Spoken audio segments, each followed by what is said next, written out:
بسم اللہ الرحمن الرحیم، خوش آمدید دوستو، میں ہوں بشر ہاشمی اور آپ دیکھ رہے ہیں ایکسپوز یونٹ یوٹیوب چینل۔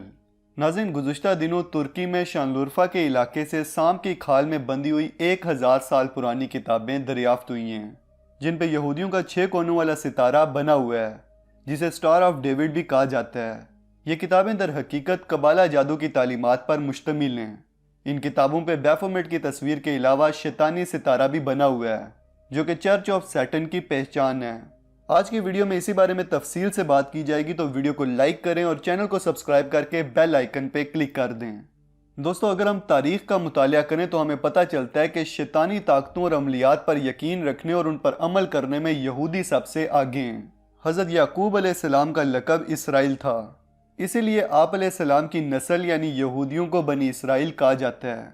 حضرت یعقوب علیہ السلام کے بیٹے اور اللہ کے پیغمبر حضرت یوسف علیہ السلام، جن کا قصہ یقیناً ہر مسلمان جانتا ہی ہوگا کہ کیسے حسد کی بنا پر ان کے سوتیلے بھائیوں نے انہیں کنویں میں ڈال دیا تھا، لیکن اللہ رب العزت کے حکم سے ایک مصری قافلے کے ذریعے آپ علیہ السلام بچ گئے، اور اس قافلے نے آپ علیہ السلام کو اپنے ساتھ مصر پہنچا دیا۔ یہاں اللہ رب العزت نے آپ علیہ السلام کو مصر کی حکمرانی عطا فرمائی۔ پھر آپ علیہ السلام نے اپنے تمام رشتہ داروں یعنی بنی اسرائیل کو فلسطین سے مصر بلوا لیا، اور اس طرح تمام یہودی مصر میں آباد ہونے لگے۔ یہ وہ دور تھا جب بنی اسرائیل جادو اور سفلی علم سے ناواقف تھے، جبکہ مصر میں جادو اپنے عروج پہ تھا۔ پھر حضرت موسیٰ علیہ السلام کا دور آتا ہے۔ آپ علیہ السلام کے دور میں قبالہ جادو اپنے کمال پہ پہنچ چکا تھا۔ اس دور کے مصری بادشاہوں کو فرعون کا لقب دیا جاتا تھا۔ اس وقت کے جادوگر فرعون کو قبالہ نامی جادو کے ذریعے شیطان سے رابطہ کر کے دنیا پہ حکمرانی کے نت نئے حربے سکھاتے تھے، اور ایسی ایجادات کرواتے جنہیں آج بھی سائنس سمیت انسانی عقل حیرت سے دیکھ رہی ہے۔ انہی ایجادات میں اہرام مصر بھی شامل ہیں۔ اس دور کے فرعون نے بنی اسرائیل پہ ظلم و ستم کی انتہا کر دی تھی، اور انہیں غلامی کی زندگی گزارنے پر مجبور کر دیا تھا۔ پھر حضرت موسیٰ علیہ السلام کو اللہ رب العزت نے حکم دیا کہ وہ اپنی قوم یعنی بنی اسرائیل کو لے کر فلسطین کی طرف ہجرت کر جائیں۔ حضرت سیدنا موسیٰ علیہ السلام بنی اسرائیل کو سمندر کے راستے نجات دلوا کر مصر سے نکل گئے، جہاں فرعون اپنے لشکر سمیت سمندر میں غرق ہو گیا، اور حضرت موسیٰ علیہ السلام بنی اسرائیل کو لے کر دوبارہ سے فلسطین میں آباد ہو گئے۔ اس دوران بنی اسرائیل قوم پہلے جیسی نہیں رہی تھی۔ وہ کہتے ہیں نا کہ ماحول کا انسان پر اثر ہوتا ہے۔ یہودی مصر کے فرعونوں میں رہتے ہوئے غرور و تکبر، جادو کا علم اور دنیا پر حکمرانی کے حربے سیکھ چکے تھے، یعنی ان میں فرعونوں جیسی تمام صفات پیدا ہو چکی تھیں۔ فلسطین آ کر یہودی آہستہ آہستہ سرکش اور نافرمان بن گئے، اور مصری جادوگروں سے سیکھے گئے جادو کے ذریعے شیطانی عملیات اپنے مقاصد کے لیے استعمال کرنے لگے۔ یہ شیطانی عملیات مخصوص اعداد و شمار اور علامات پر مشتمل ہوتی تھیں، جنہیں قبالہ بھی کہا جاتا ہے۔ بنی اسرائیل نے جادو میں مصری جادوگروں سے بھی زیادہ مہارت حاصل کر لی، اور اسے اپنے دشمنوں اور مخالفوں کو نقصان پہنچانے کے لیے استعمال کرنے لگے، یہاں تک کہ حضرت سلیمان علیہ السلام کا دور آ گیا۔ اللہ رب العزت نے آپ علیہ السلام کو عظیم الشان سلطنت کے علاوہ جنات پر حکمرانی بھی عطا فرمائی تھی۔ حضرت سیدنا سلیمان علیہ السلام کے انتقال کے بعد بنی اسرائیل کے یہودیوں نے لوگوں کو ورغلانا اور بہکانا شروع کر دیا، اور انہیں بتایا کہ نعوذ باللہ حضرت سیدنا سلیمان علیہ السلام قبالہ جادو کے ذریعے ہی جنات کو کنٹرول کرتے تھے۔ چنانچہ عام لوگوں نے بنی اسرائیل کے ان یہودیوں کی باتوں میں آ کر قبالہ جادو کو روحانیت کے طور پر سیکھنا شروع کر دیا، یہاں تک کہ جادو کی ان کتابوں کو مقدس کتابوں کا درجہ دے کر ہیکل سلیمانی میں رکھ دیا گیا۔ قبالہ جادو کے بارے میں ایکسپوز یونٹ کی ڈیٹیل ویڈیو بھی موجود ہے، جس کا لنک آپ کو پن کومنٹ میں مل جائے گا۔ اس ویڈیو کے بعد وہ ویڈیو بھی ضرور دیکھیں۔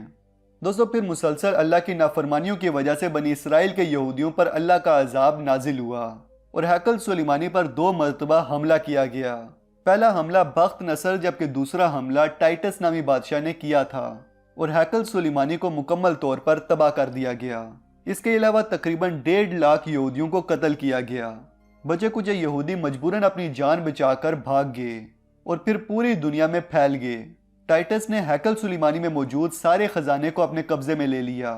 اس حملے کے دوران قبالہ جادو کی تمام کتابیں ہیکل سلیمانی کے ملبے تلے دب کر رہ گئیں، یا پھر یہ بھی ہو سکتا ہے کہ وہ تمام کتابیں یا پھر ان میں سے کچھ کتابیں ٹائٹس اپنے ساتھ لے گیا ہو۔ دوستو، پھر 1128 عیسوی میں بچے کچھ یہودیوں نے مل کر ایک تنظیم کی بنیاد رکھی، جس کا نام نائٹ ٹیمپلرز رکھا گیا۔ اس تنظیم کا مقصد بظاہر عیسائی مسافروں کو تحفظ فراہم کرنا تھا، یعنی بظاہر یہ ایک سیکیورٹی کمپنی بنائی گئی تھی، مگر در حقیقت ان کا اصل مقصد ہیکل سلیمانی کے ملبے تلے موجود جادوئی کتب کو تلاش کرنا تھا۔ مانا جاتا ہے کہ یہ نہایت شاطرانہ انداز میں وہ کتابیں حاصل کرنے میں کامیاب بھی ہو گئے تھے، کیونکہ سال 1860 میں برطانیہ کے 2 انجینئرز نے ایک سروے کیا تھا جس میں انہیں ہیکل سلیمانی کے قریب سرنگوں کا ایک جال نظر آیا تھا جو کہ ان نائٹ ٹیمپلرز نے کھودی تھیں تاکہ ہیکل سلیمانی کے کھنڈرات سے وہ نایاب جادوئی کتابیں ڈھونڈ سکیں۔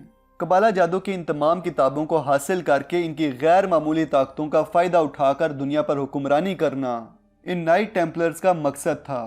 یہ لوگ عیسائیوں کے ساتھ مل کر مسلمانوں کے خلاف صلیبی جنگوں میں بھی شامل ہوتے رہے اور خود کو انہی کا حصہ یعنی عیسائی ظاہر کر کے دنیا پہ حکمرانی کے خواب دیکھتے رہے، مگر سلطان صلاح الدین ایوبی رحمۃ اللہ علیہ جیسے مسلم حکمران کے ہوتے ہوئے ان کی یہ ناپاک عزائم کبھی کامیاب نہ ہو سکے۔ دوستو، اس وقت کوئی بھی نہیں جانتا کہ قبالہ جادو کی ان تمام کتابوں کی تعداد کیا ہے اور وہ کہاں پہ ہیں۔ حالیہ دنوں میں ترکی کے علاقے شانلرفا سے کچھ ایسی کتابیں دریافت ہوئی ہیں جنہیں قبالہ جادو کی کتابیں کہا جا سکتا ہے۔ یہ 5 کتابیں سانپ کی کھال میں باندھی ہوئی تھیں۔ ان کتابوں کو ریلیجیس بکس یعنی مذہبی کتابیں کہا گیا ہے، لیکن دیکھنے میں ایسا بالکل بھی نہیں لگتا، کیونکہ ان کتابوں میں بہت سی ایسی علامات ہیں جنہیں شیطانی عملیات میں استعمال کیا جاتا ہے۔ مثال کے طور پہ ملنے والی ان پراسرار کتابوں میں یہ بکرے کا نشان موجود ہے جسے بیفومیٹ بھی کہا جاتا ہے۔ بیفومیٹ ایک تصوراتی شخص ہے جس کا سر بکرے کا جبکہ جسم کسی لڑکی کا ہوتا ہے۔ شیطان کے پجاریوں کے نزدیک بیفومیٹ شیطان تک پہنچنے کا ایک ذریعہ ہے، اسی وجہ سے شیطان کے پیروکار بیفومیٹ کی عبادت کرتے ہیں۔ اس کے علاوہ ہمیں ان پراسرار کتابوں پہ الٹا ستارہ بنا ہوا نظر آتا ہے۔ اب یہ الٹا ستارہ چرچ آف سیٹن کا نشان ہے۔ چرچ آف سیٹن کی بنیاد کولمبیا میں رکھی گئی تھی اور اب لوگوں کی ایک بڑی تعداد اس چرچ میں آتی ہے اور سیٹینک بائبل کے احکامات کے مطابق شیطان کی عبادت کرتی ہے۔ پھر ہمیں ان پراسرار کتابوں میں 6 کونوں والا ستارہ بھی نظر آتا ہے جسے سٹار آف ڈیوڈ بھی کہا جاتا ہے۔ یہ ستارہ یہودی مذہب کی نمائندگی کرتا ہے۔ اسی طرح کے اور بھی کئی شیطانی نشانات ہمیں ان کتابوں پہ نظر آتے ہیں، جن میں آل سینگ آئی بھی شامل ہے جو کہ کان دجال کی علامت ہے اور اس وقت دجالی تنظیم ایلومیناٹی میں سب سے زیادہ استعمال کی جا رہی ہے۔ یہ تمام کتابیں سانپ کی کھال میں لپٹی ہوئی ملی ہیں۔ اب سانپ کو شیطان کی علامت کے طور پہ بھی مانا جاتا ہے، کیونکہ سانپ کو اگر آپ دودھ بھی پلا دو لیکن وہ اپنی فطرت سے باز نہیں آتا اور موقع پاتے ہی ڈس لیتا ہے۔ حیرت کی بات تو یہ ہے کہ ان تمام کتابوں کو مذہبی کتابیں بتایا گیا ہے۔ مزید کہا گیا ہے کہ مڈل ایج میں ان کتابوں کے ذریعے شیطانی بدروحوں کو دور کیا جاتا تھا، جبکہ حقیقت تو یہ ہے کہ یہ کتابیں خود ہی شیطانیت سے بھرپور ہیں۔ خیر، فی الحال ان کتابوں پہ تحقیق کی جا رہی ہے۔ جیسے ہی کوئی اپڈیٹ سامنے آئے گا آپ کو اس کے بارے میں بتا دیا جائے گا۔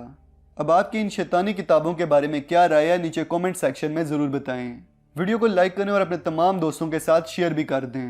مزید ویڈیوز کے لیے ہمارے چینل ایکسپوز یونٹ کو سبسکرائب کر کے بیل آئیکن پہ کلک کر دیں تاکہ ہماری نئی آنے والی ویڈیوز آپ کو آسانی سے ملتی رہیں۔